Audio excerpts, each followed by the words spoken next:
The knock on the door came at 6:14 a.m. on a bitter January morning in 2024.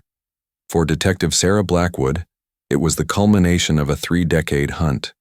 For the residents of 1477 Aspen Drive, it was the day their carefully constructed life would collapse. "Florida State Police, open up!"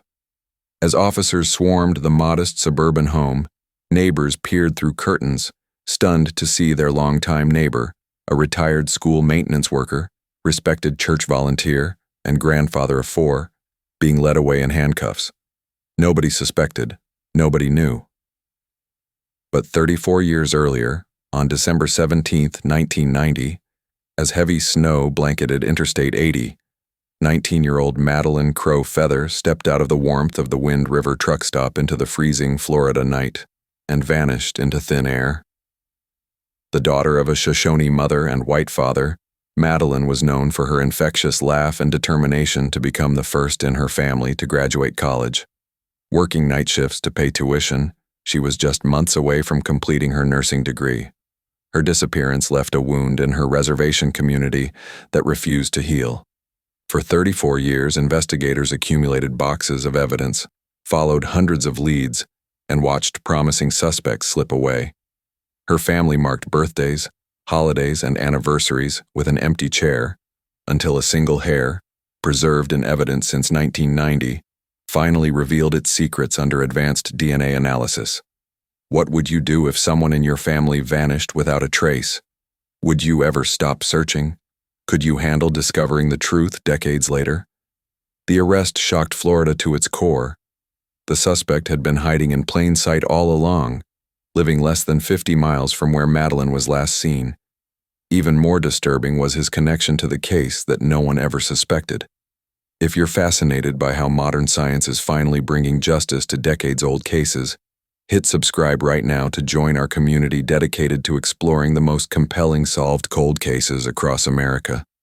With new forensic breakthroughs happening every day, we're witnessing a revolution in cold case resolution, and you won't want to miss a single story. Tonight, we dive into the case that haunted Florida for over 3 decades, and the cutting-edge science that finally brought a family the answers they deserved. Maadee Crow Feather wasn't supposed to be working that night.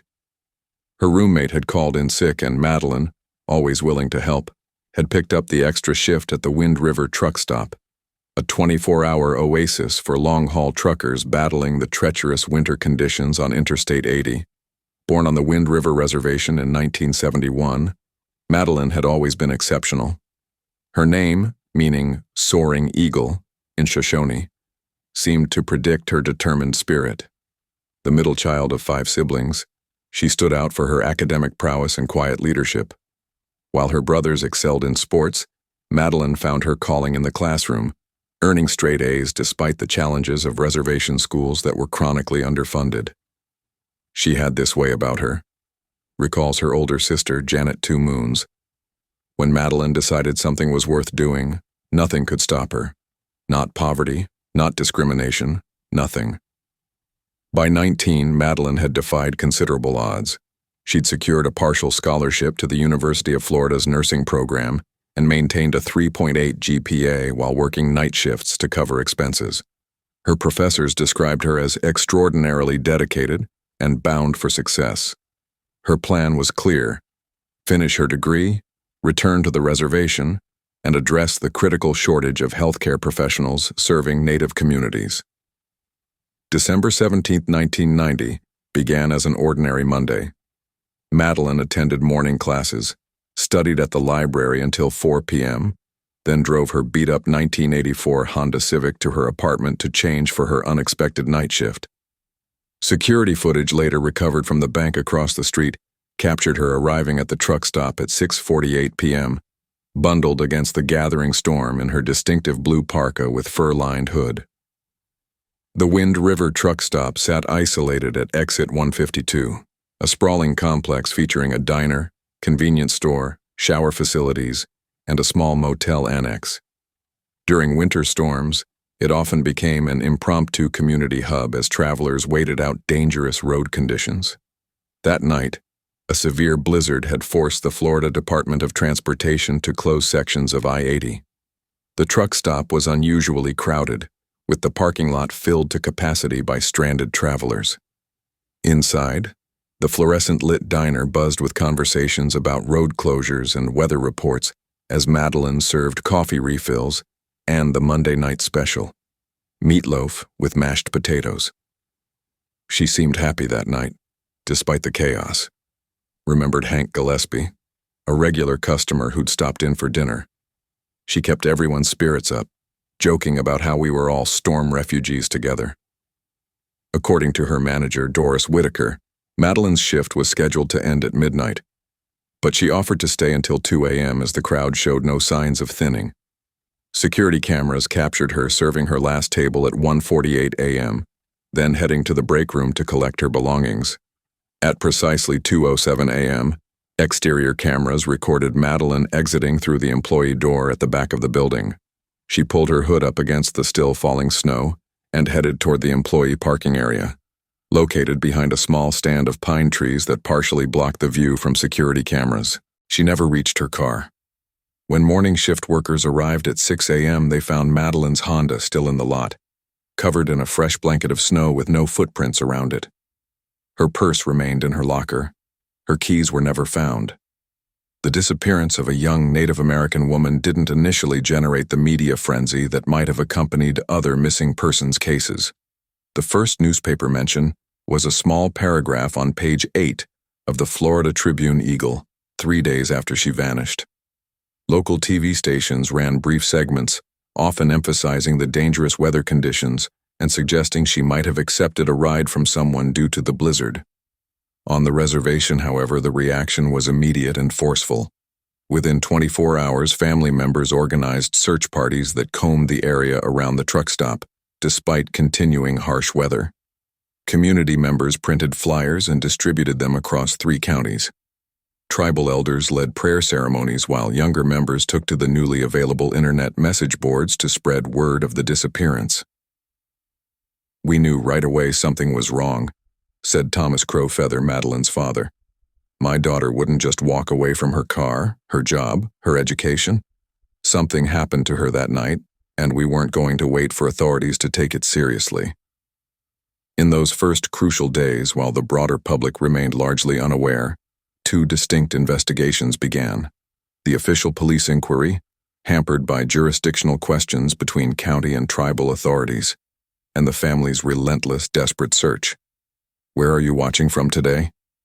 Drop your location in the comments. We're fascinated to see how far Madeline's story has traveled and how different communities respond to cases like hers. Your perspective matters to us. The first 48 hours of any missing persons case are critical. For Maadee Crow Feather, these hours were squandered in a bureaucratic tangle that would haunt investigators for decades. When the truck stop manager called the Fremont County Sheriff's Office at 7:13 a.m. to report Madeline missing, the responding deputy classified it as a walkaway, suggesting she had left voluntarily. This initial categorization, despite her car and belongings left behind, would set the tone for what followed. "They kept saying she probably caught a ride with a trucker," recalled Doris Whitaker, the manager. "But anyone who knew Madeline knew that was ridiculous. She wasn't impulsive. She was responsible." The deputy collected basic information and promised to keep an eye out, but no detective was assigned for 3 days. No crime scene technicians examined the employee exit or parking area.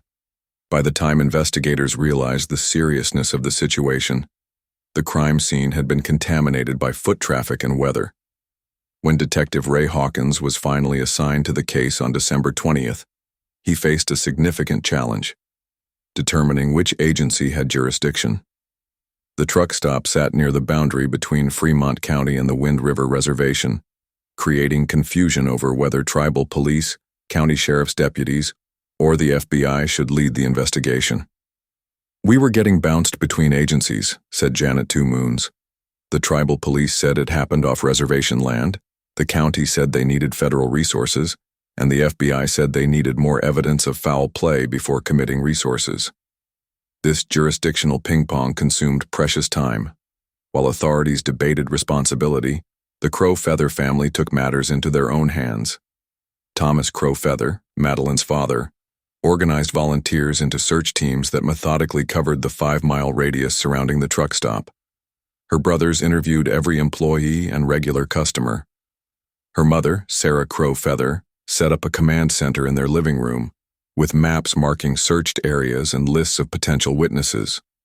The first significant lead came from a long-haul trucker who reported seeing a young woman matching Madeleine's description, talking to someone in a dark-colored pickup truck around 2 a.m. However, in the pre-digital age of 1990, the truck stop's exterior cameras had captured only grainy, distant footage that failed to show the vehicle's license plate or clear images of its occupants.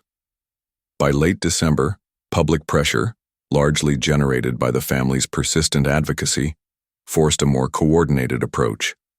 The FBI officially entered the case, and Agent Dennis Blackburn was assigned as liaison with local law enforcement. The evidence was already compromised, Blackburn would later admit in a 2010 interview. We were playing catch-up from the start, working with witnesses whose memories were already fading, and a crime scene that had been exposed to the elements for days. 3 weeks after Madeleine's disappearance, investigators finally caught what seemed like a break. A routine traffic stop in Utah led to the arrest of a trucker with prior sexual assault charges who had been at the Wind River truck stop the night Maadeleine vanished. His logbooks confirmed his presence, and a search of his truck revealed women's clothing that didn't belong to his wife. For a moment, it seemed the case might be solved, until DNA testing, then in its infancy, determined the clothing belonged to neither Maadeleine nor any other missing person. The suspect had an alibi, placing him hundreds of miles away by 3 a.m., making it virtually impossible for him to be involved. He was released, and the investigation stalled once again. Throughout early 1991, dozens of similar leads materialized only to dissolve under scrutiny. A hitchhiker reported being offered a ride by a man who bragged about taking a native girl. He was never located. A convenience store clerk 200 miles away thought she spotted Maadeleine. Security footage proved otherwise. Anonymous tips flooded the newly established hotline, overwhelming the small investigative team and diluting focus on credible information. Meanwhile, the Crow Feather family faced mounting frustration. "We felt invisible," Janet explained. "When white college students went missing, there were statewide searches. For Maadeleine, we had to fight for every resource, every news story, every FBI hour spent on her case." By summer 1991, the active investigation had been reduced to a single file box in the corner of the Fremont County Sheriff's Office. The FBI maintained technical jurisdiction but assigned no full-time personnel. The case that would eventually shock Florida had already begun its long, slow descent into cold case obscurity. As 1991 faded into 1992, the disappearance of Maadee Crow Feather slipped from urgent investigation to occasional review, and finally to the dreaded classification every victim's family fears: a cold case. The Fremont County Sheriff's Office officially designated it as such in March 1992, reducing it to a file checked quarterly for new leads. By 1993, even those quarterly reviews became annual formalities. The boxes of evidence, including the blue parka recovered from a ditch 3 miles from the truck stop in April 1991, hair samples collected from Maadeleine's brush, and the original security footage, were transferred to a storage facility where they would sit largely untouched for nearly 2 decades. But while official attention waned, the Crow Feather family's determination never faltered. "People expected us to accept that she was gone and move on," Thomas Crow Feather explained. "But how do you move on when you don't know what happened? When there's no grave to visit? When every unidentified body on the news makes your heart stop?" Every December 17th, the family held a candlelight vigil at the Wind River truck stop. The first year, over 300 community members attended. By 1995, the number had dwindled to fewer than 50. By 2000, it was mostly family and close friends, but they continued the tradition without fail. Maadee Crow Feather transformed their living room into what she called Maadeleine's room. The walls were covered with maps marked with search areas, timelines, newspaper clippings, and photographs. A dedicated phone line, the Maadeleine line, remained connected for tips, with Sarah answering every call personally, day or night. Janet Two Moons put her own life on hold, postponing marriage and career advancement to become her sister's full-time advocate. She completed a paralegal course specifically to better navigate the legal system and learn to write press releases, organize searches, and liaison with law enforcement. "We became experts in things no family should have to know about," Janet said. Missing person statistics, decomposition timelines, cold case protocols, DNA collection methods. "We educated ourselves because we had to." The family's financial resources were stretched to breaking. By 1996, they had spent over $120,000 on private investigators, billboard rentals, reward money, and travel expenses to follow up on potential sightings. Thomas took a second job. Sarah sold family heirlooms.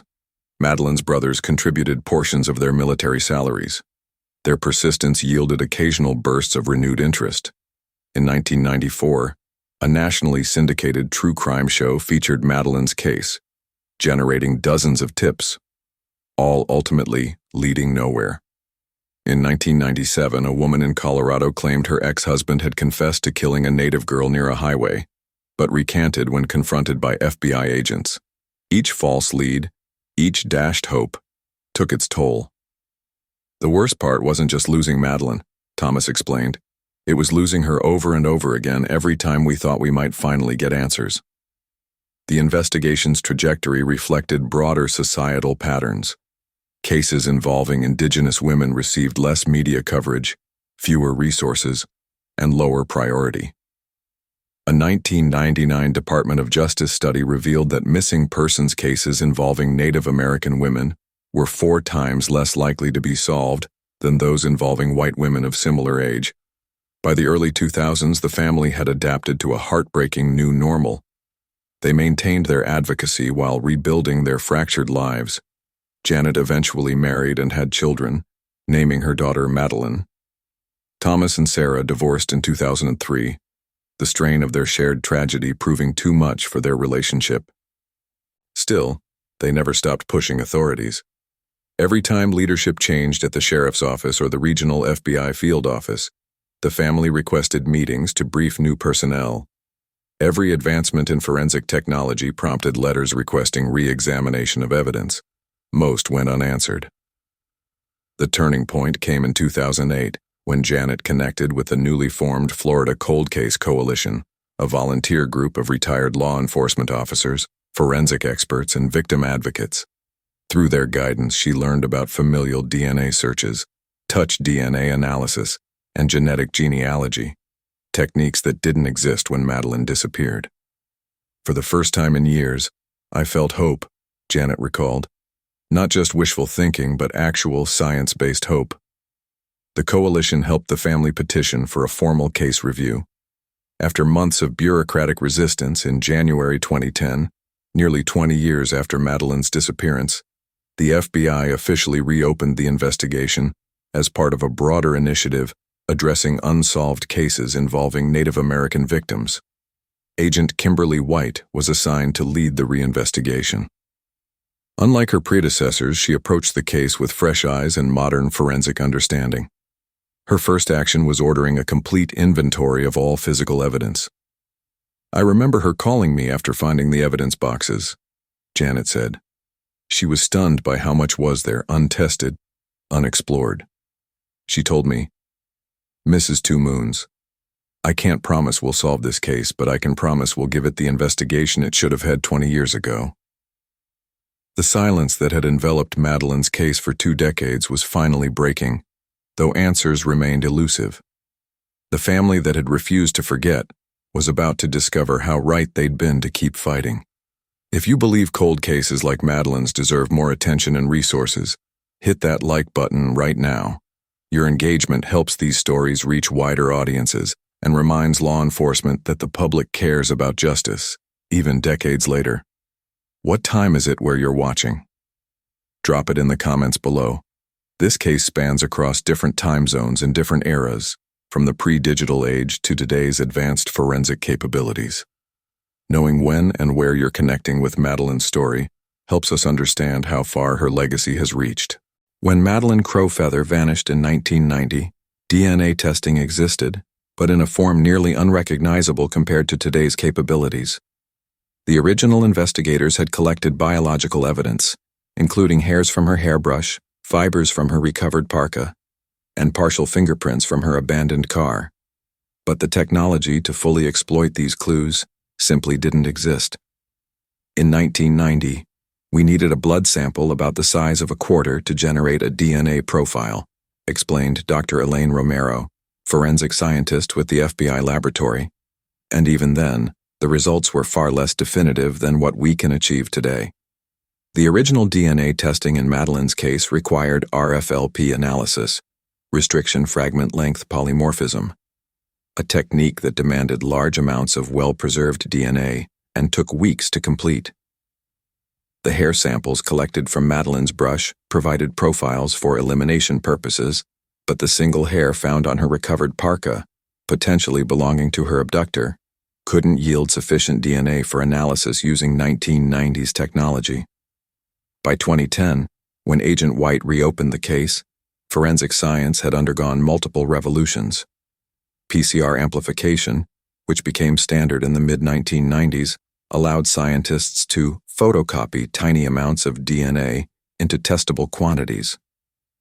Short tandem repeat, STR testing, implemented around 2000, provided greater discrimination power with smaller samples. Each decade brought exponential improvements, Dr. Romero said. Tests that once required visible amounts of biological material could now be performed on cells too small to see with the naked eye. Agent White's first action was sending the original evidence to the FBI's revamped laboratory in Quantico, Virginia. Items that had been previously tested were retested using modern methods. Items deemed insufficient in 1990 were now prime candidates for analysis. The breakthrough came from the most unlikely source, a single hair found on the collar of Maadee's blue parka when it was recovered months after her disappearance. In 1991, that hair was logged as unidentifiable. They couldn't even determine if it was human or animal, explained Agent White. By 2010, we could confirm it was human. By 2015, we could extract mitochondrial DNA. But we needed more.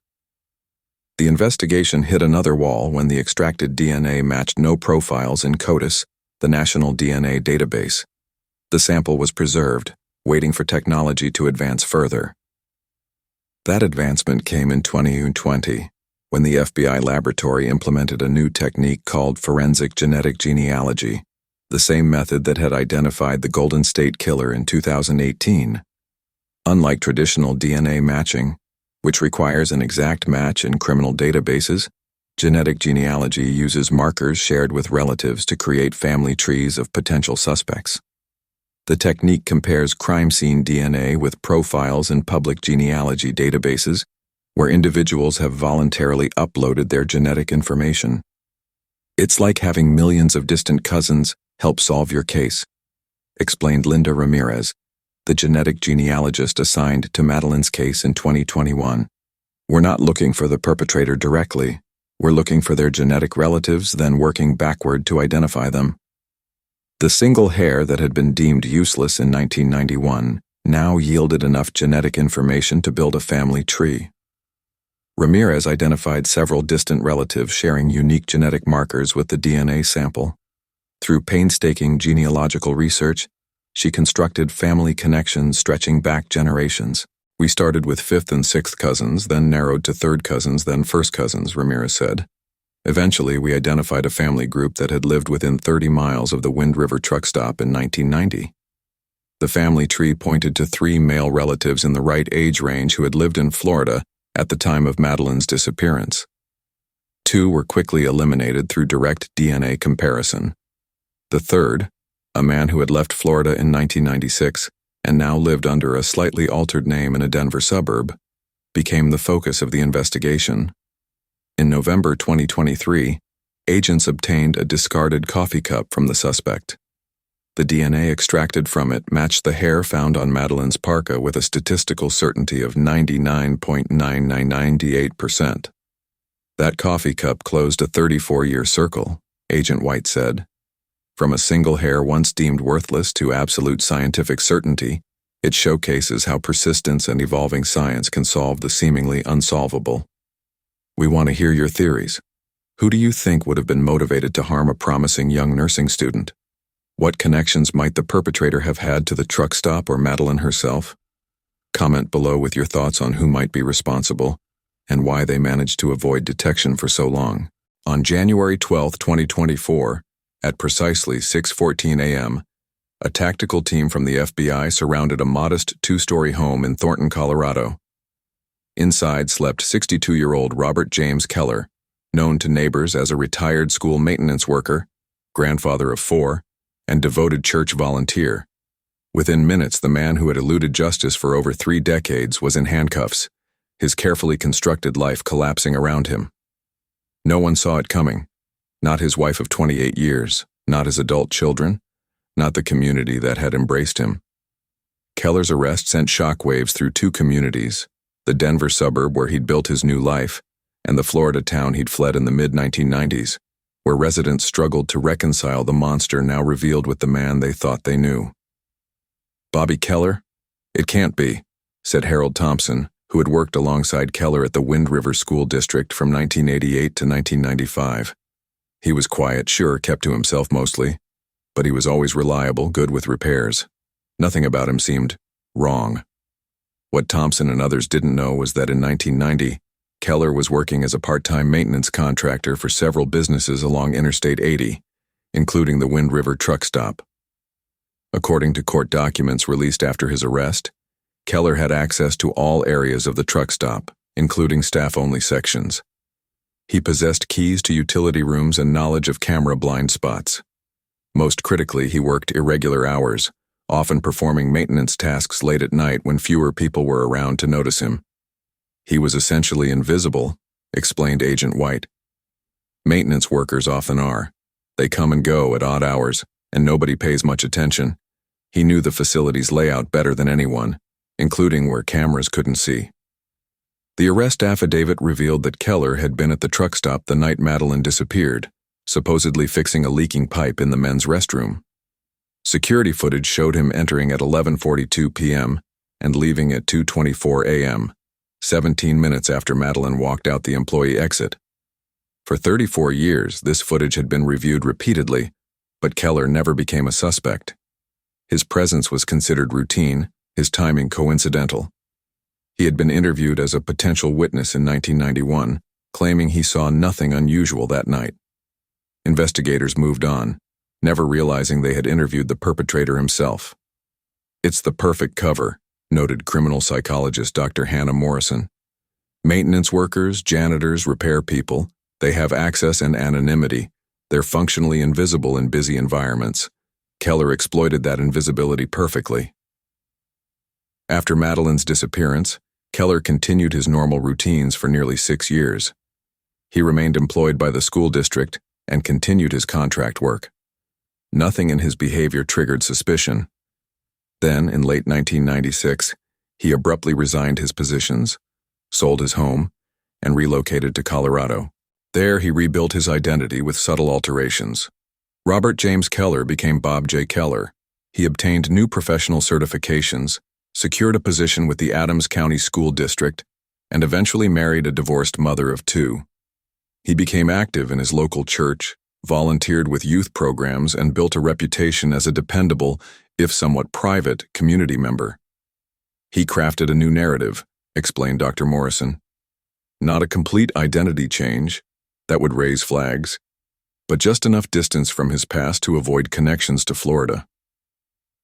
What Keller couldn't have anticipated was how forensic science would evolve, or how a single hair caught on Madeline's parka would eventually betray him. The DNA match was only the beginning. Once investigators identified Keller as a suspect, they discovered disturbing patterns. Property records revealed he had lived just 2.4 miles from the truck stop in 1990. Employment records showed he had performed maintenance at 3 other locations where young women had reported being followed or harassed between 1989 and 1995, though no formal charges were ever filed. Most damning was the search of his Colorado home, which yielded a hidden box containing what prosecutors described as Trophies. Small personal items that had no connection to Keller's current life, but matched descriptions of belongings missing from several women, including Madeline's distinctive silver feather earring that her mother had handcrafted. The community reaction to Keller's arrest demonstrated the deep psychological impact of long unsolved crimes. In Florida, residents struggled with collective guilt about the man who had lived among them. In Colorado, neighbors expressed shock that the quiet grandfather next door harbored such terrible secrets.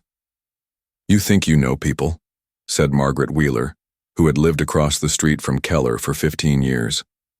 "We had him over for barbecues. He fixed my grandson's bicycle. How do you reconcile that man with this monster?" For the Wind River Reservation community, the arrest brought complex emotions. Relief mixed with renewed grief. Justice intertwined with anger that Keller had enjoyed decades of freedom while Madeline lost her future. He lived a full life. Marriage, children, grandchildren, holidays, birthdays, said Janet Two Moons, her voice breaking. He stole all of that from Madeline. She would be 53 now, maybe with children and grandchildren of her own. He took all those possibilities from her, from us.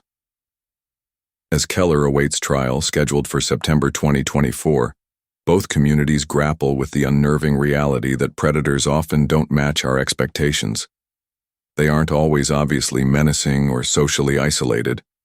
Sometimes they're the reliable maintenance man who fixes your leaky pipes, the neighbor who waves from across the street, the grandfather who volunteers at church functions. They hide in plain sight, counting on our tendency to overlook the familiar. What's the weather like where you are today? Drop a comment letting us know. It's fascinating to see the different conditions across our viewer community. Just like weather patterns, criminal cases can look very different depending on perspective and location. Your unique viewpoint matters to our community. The wheels of justice, having stood still for decades, suddenly accelerated. Robert Keller's arrest in January 2024 set in motion a legal process that would test both modern forensic evidence and the resilience of a family that had never stopped searching for answers. Florida prosecutors faced a daunting challenge, building a murder case with no body, based on evidence collected before most of them had even entered law school. State Attorney General Melissa Hartman personally took charge, assembling a specialized cold case prosecution team drawn from multiple jurisdictions. "This isn't just about convicting Robert Keller," Hartman announced at a crowded press conference. "This is about sending a message that time doesn't erase culpability, that Native victims matter, that families deserve resolution no matter how many years have passed." Pre-trial motions began in March 2024. Keller's defense team immediately moved to suppress the DNA evidence, arguing that maintaining biological samples for 34 years exceeded reasonable storage timelines and that forensic genealogy represented an unconstitutional invasion of privacy. Judge Samuel Whitehorse rejected these arguments, citing precedents from similar cold cases and noting that evidence preservation had no statutory time limit in homicide investigations.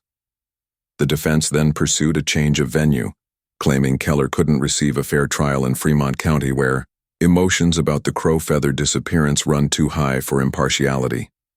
This motion was granted, moving the trial to Casper, Florida, distant enough for potential juror neutrality, but still within the state where the crime occurred.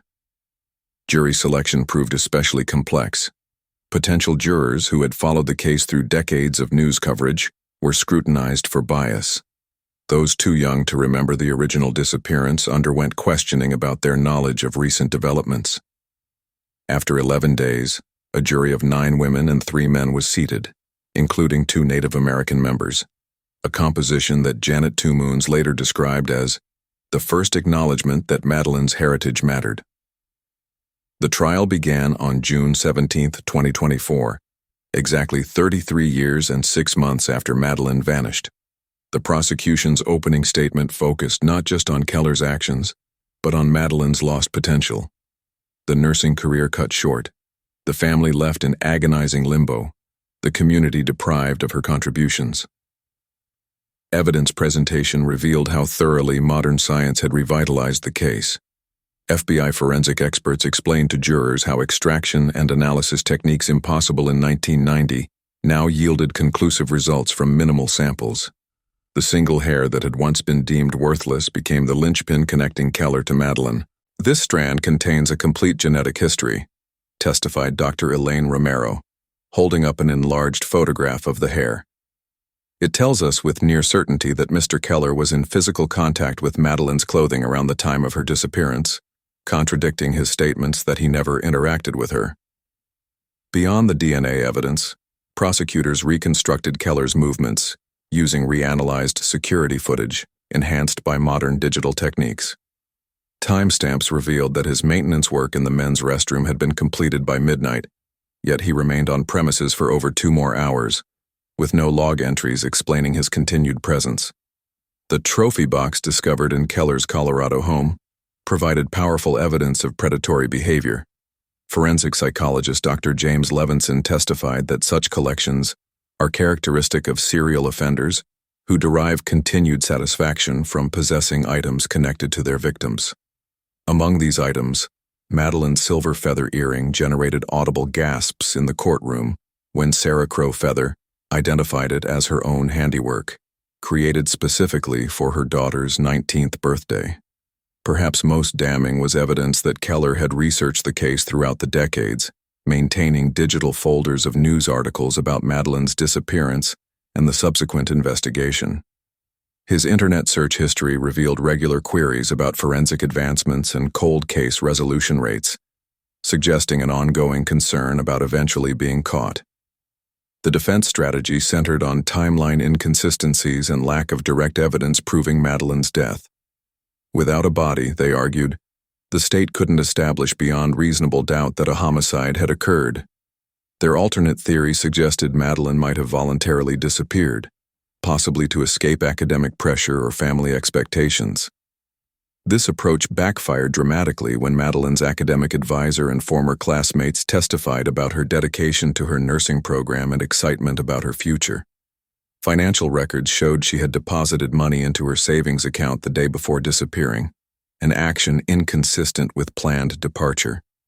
After 14 days of testimony, the jury deliberated for just 7 hours before returning their verdict: guilty of first-degree murder. At the sentencing hearing in August 2024, each member of the Crow Feather family addressed the court.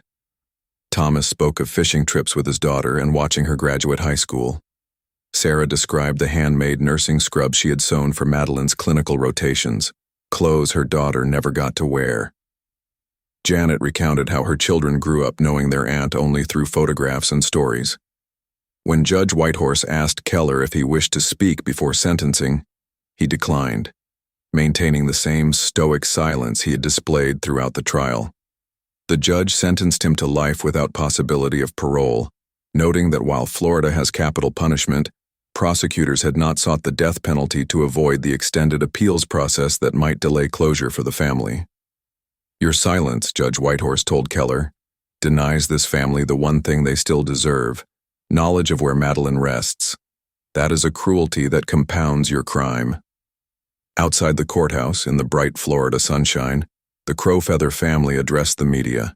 There were no celebrations, no declarations of victory, only quiet acknowledgement that a chapter had closed. Thomas, now 74 and leaning on a cane, spoke briefly. Today doesn't bring Madeline back, but perhaps tonight she rests a little easier knowing he can't hurt anyone else. 34 years, 12,410 days. The span between a snowy night in December 1990 and the guilty verdict in August 2024 represents more than just time. It embodies the evolution of justice itself. Maadee Crow Feather's case stands as a powerful testament to the intersection of scientific advancement, family determination, and society's growing recognition that all victims deserve equal justice.